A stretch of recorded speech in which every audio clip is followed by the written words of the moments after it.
राधे राधे। आप सभी का बहुत बहुत स्वागत है सखी की यात्रा में। तो मेरी ये इस बार की यात्रा है मुंबई से वृंदावन के लिए, जो कि बहुत ही जल्दी दोबारा यात्रा मेरी आरंभ हुई है।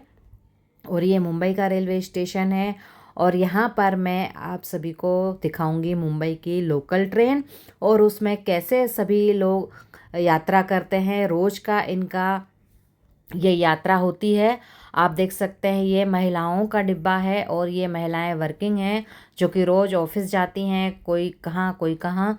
तो ये रोज़ सुबह सुबह भी घर से काम करके निकलती हैं, फिर ऑफिस में जाके काम करती हैं, फिर शाम को आके फिर घर पर काम करती हैं।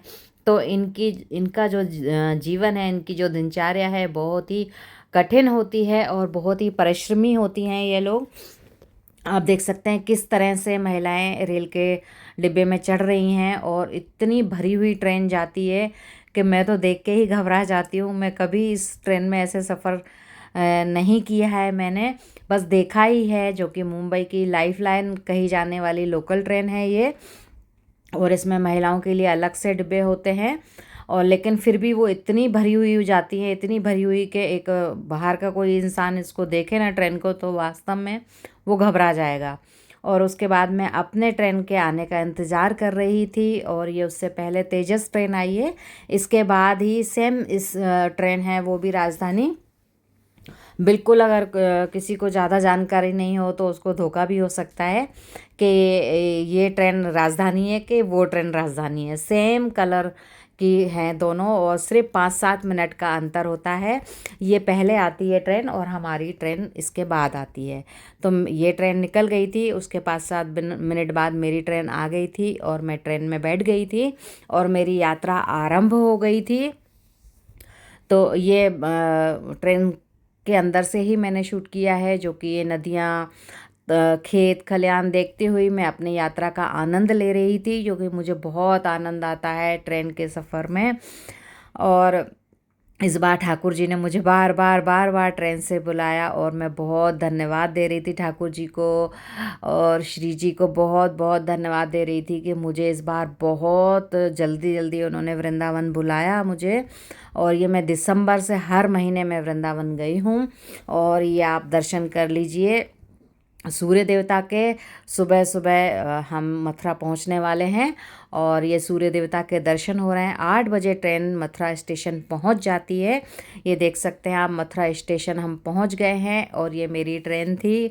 मैं ब्रिज पे चढ़ने के बाद शूट ले रही थी क्योंकि चढ़ते उतरते मैं ऐसे शूट नहीं करती हूँ क्योंकि थोड़ा रिस्की भी होता है। तो जहाँ मुझे कंफर्टेबल महसूस होता है वहीं मैं शूट कर लेती हूँ। और उसके बाद ये मथुरा में भी ऐसे इलेक्ट्रॉनिक सीढ़ियाँ लग गई हैं। इस बार हमारी जो पुराना रेलवे स्टेशन था ना, उसी को जो नया रिनोवेट किया गया है उस तरफ से हमारी गाड़ी खड़ी थी। तो मुझे इस इलेक्ट्रॉनिक सीढ़ियों से ऊपर होते हुए और उस तरफ जाना था। तो मैं इस तरफ इसीलिए आई, नहीं तो हम दूसरे तरफ से जाते हैं ब्रिज से और जो डायरेक्ट हमें बाहर निकलता है वो ब्रिज इस तरफ यहाँ से आए। उसके बाद हम गाड़ी में बैठ गए और वृंदावन जा रहे थे। लेकिन रास्ते में ही महाराज जी बोले कि हम गऊओं को चारा खिलाते हुए चलेंगे। तो मैंने कहा ठीक है। बोले फिर उसके बाद हमें बांके बिहारी जाना है और राधा वल्लभ जी, तो देर हो जाएगी। तो बस घास वाले को फ़ोन कर दिया था तो पूरी गाड़ी आ गई थी घास लेकर। तो फिर हमने गऊओं को चारा डाला और ये देखिए ये मिलने आ गए। ये अभी पहचानने लगे हैं बिल्कुल। हम दरवाजे पे ही पहुंचते हैं ना तो ये सारे भागे भागे आ जाते हैं और इतना प्यार से देखते हैं, ऊपर उछलते हैं। ये आप देख सकते हैं ये अनाथ गौशाला है और यहाँ पे बहुत सारी गौएं हैं और ये डॉग भी यहीं पे पलते हैं, पूरा परिवार है। तो इनको भी दूध पिलाया। और यहाँ गायें हैं बहुत सारी और बहुत सारी वो गाय हैं जो एक्सीडेंट हो जाते हैं रोड पे, यहाँ उनको चोट लग जाती है, किसी भी तरह से गाड़ी से टक्कर लग जाती है, उनका भी यहाँ पे इलाज होता है। किसी वीडियो में मैं दिखाऊंगी, उनको भी अलग से रखा जाता है और उनका ट्रीटमेंट होता है। डॉक्टर्स हैं, गाड़ी है और कहीं से भी उनको फ़ोन आता है तो यहाँ पे फ़ोन नंबर भी दिए गए हैं, गाड़ी पे भी फ़ोन नंबर दिए हैं कि कहीं से भी कोई गाड़ी मतलब फ़ोन आता है तो तुरंत गाड़ी पहुंचती है और गौ माता को यहाँ गौशाला में लेकर आते हैं और उनका इलाज शुरू होता है। तो बहुत अच्छा लगता है ये सेवा करके, मन को शांति मिलती है। और ये आप देख सकते हैं कि ये यहाँ पे बजरंगी भी थे, तो उनको भी मैं बिस्किट खिला रही थी और बहुत अच्छा लगता है अभी तो मुझे, और मुझे डर भी नहीं लगता, और हाथ से लेके खाते हैं। और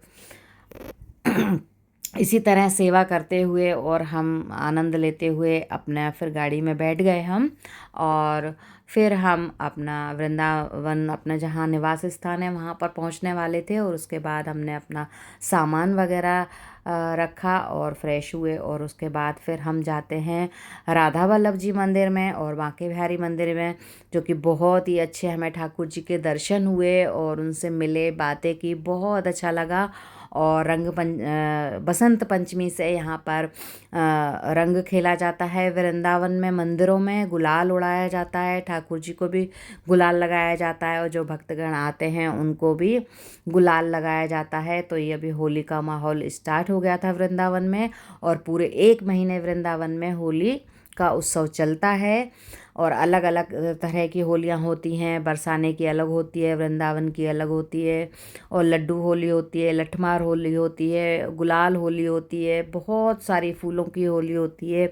तो ये पूरा महीना उत्सव चलता है, और महाराज जी के भी बहुत सारे उत्सव होते हैं, और हर उत्सव में फूलों की होली खेली जाती है। बहुत बहुत ही अच्छा लगता है, और ये लोकप्रिय त्यौहार है, और अपने ठाकुर जी और श्री जी को सबसे प्रिय त्यौहार है। तो ये मुझे भी बहुत पसंद है, लेकिन फूलों से, रंगों से मैं नहीं खेलती हूँ, फूलों से बाकी ठाकुर जी को होली खिलाती हूँ मैं, और भोग प्रसाद लगाती हूँ। यही मेरा होली का त्यौहार होता है। और उसके बाद हम दूसरे दिन दिल्ली एयरपोर्ट से, वृंदावन से दिल्ली पहुँचे थे, और दिल्ली एयरपोर्ट से फिर हम खजुराहो गए थे। ये खजुराहो का एयरपोर्ट है, आप देखिए कलाकृति जिसके लिए जाना जाता है खजुराहो।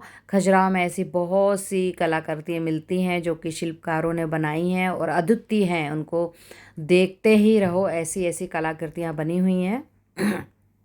तो हम खजुराहो आए थे, और दिल्ली के एयरपोर्ट पे मैंने कोई भी शूट नहीं किया था, क्योंकि दिल्ली का एयरपोर्ट मैं बहुत सारे वीडियो में दिखा चुकी हूँ, और ये खजुराहो का एयरपोर्ट है, आप शायद पहली बार देख रहे हैं। खजुराहो का एयरपोर्ट भी बहुत ही अच्छा बना हुआ था, काफ़ी बड़ा था, साफ़ सुथरा था। और ये हम फर्स्ट फ्लोर पे शायद चल रहे थे हम, ये फ़्लाइट हमारी आ चुकी थी, और हम ये ऊपर की तरफ आके और हम ये क्रॉस कर रहे थे पूरा एयरपोर्ट, और उसके बाद हमें नीचे जाना था, और उसके बाद बाहर।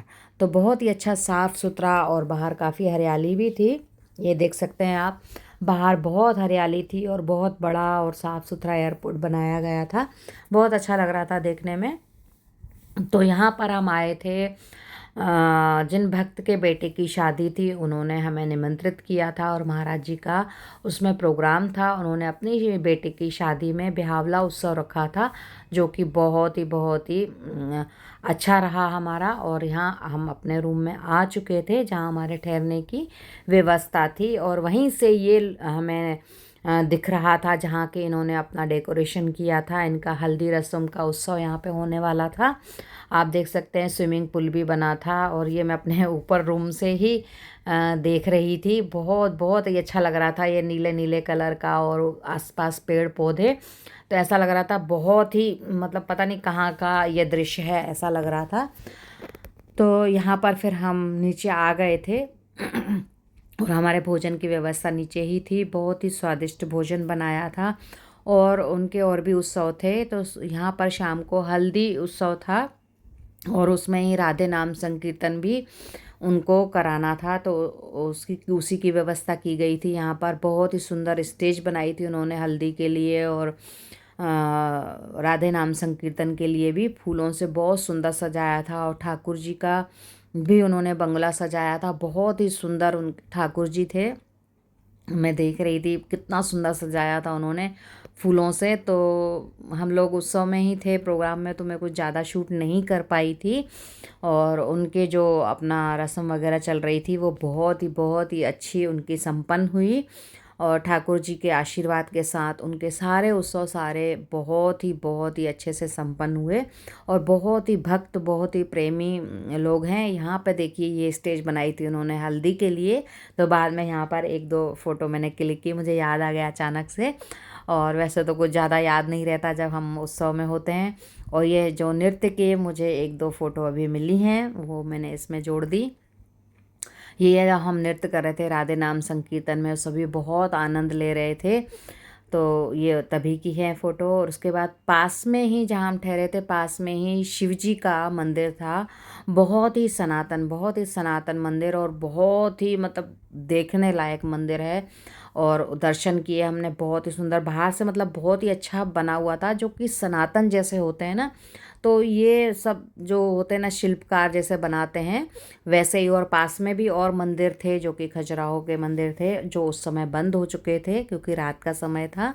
ये मंदिर खुला हुआ था शिव जी का, और इसमें बहुत विशाल शिवलिंग है।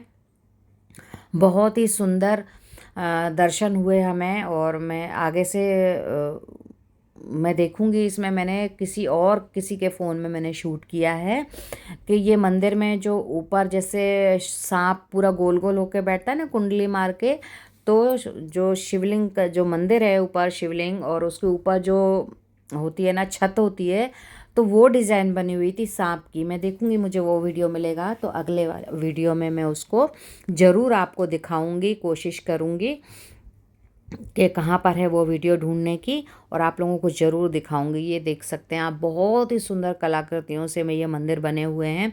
और पास में ही बिल्कुल मंदिर के नीचे सीढ़ियाँ उतर के ये मातंग धुना महाराज जी का स्थान है। वो यहाँ पर तपस्या करते थे, भजन में लीन रहते थे, और उन्हीं की ये समाधि बनी हुई है जो आप चबूतरा देख रहे हैं, उन्हीं की ये समाधि है। तो ऐसे ऐसे संत हमारे भारतवर्ष में रहे हैं जिनके बारे में जानना मुझे बहुत अच्छा लगता है कि ऐसे ऐसे संत हमारे भारतवर्ष में रहे हैं कि उन्होंने इतनी इतनी तपस्या की है कि हम सोच भी नहीं सकते हैं। और ये आप देख सकते हैं, मैं चारों तरफ से ऐसा शूट कर रही थी, बहुत ही हरियाली, बहुत शांत वातावरण और बहुत ही सुंदर वातावरण लग रहा था ये। और यहाँ से ही ये जो संत की समाधि बनी थी, थोड़ी सी दूर पर ऊंचाई पर सीढ़ियों से जाकर ऊपर गणपति जी का मंदिर है। तो मैं पूरा चारों तरफ से ऐसे देख रही थी कि क्या क्या है। मुझे ये मतलब जो जगह है ना बहुत ही अच्छी लग रही थी, और चांदनी रात थी, हरियाली थी। और यहाँ ऊपर देखिए मैं भी गई हूँ, तो ये भी गणपति जी का बहुत ही सनातन मंदिर है, देखने से ही पता चल रहा था। तो मैंने भी गणपति जी के दर्शन किए, उनसे आशीर्वाद लिया। और प्रकृति ने अपनी बहुत ही सुंदर छटा बिखेरी हुई थी, चांदनी रात, हरियाली। और ये मंदिर के पीछे ही तालाब भी था, एक चबूतरा बनाया, मैं उस पर बैठी थी, उसके पीछे ही तालाब था। तो बहुत ही सुंदर था दृश्य ये। और यहीं तक थी मेरी आज की वीडियो। आशा करती हूँ आप सभी को बहुत पसंद आएगी। बहुत जल्द मिलेंगे एक नए वीडियो के साथ। अपना बहुत सारा ख्याल रखिएगा, और मुझे कमेंट करके ज़रूर बताइएगा कि ये वीडियो आप सभी को कैसा लगा। तो मेरी यात्रा जारी है, बहुत जल्द मिलेंगे। राधे राधे।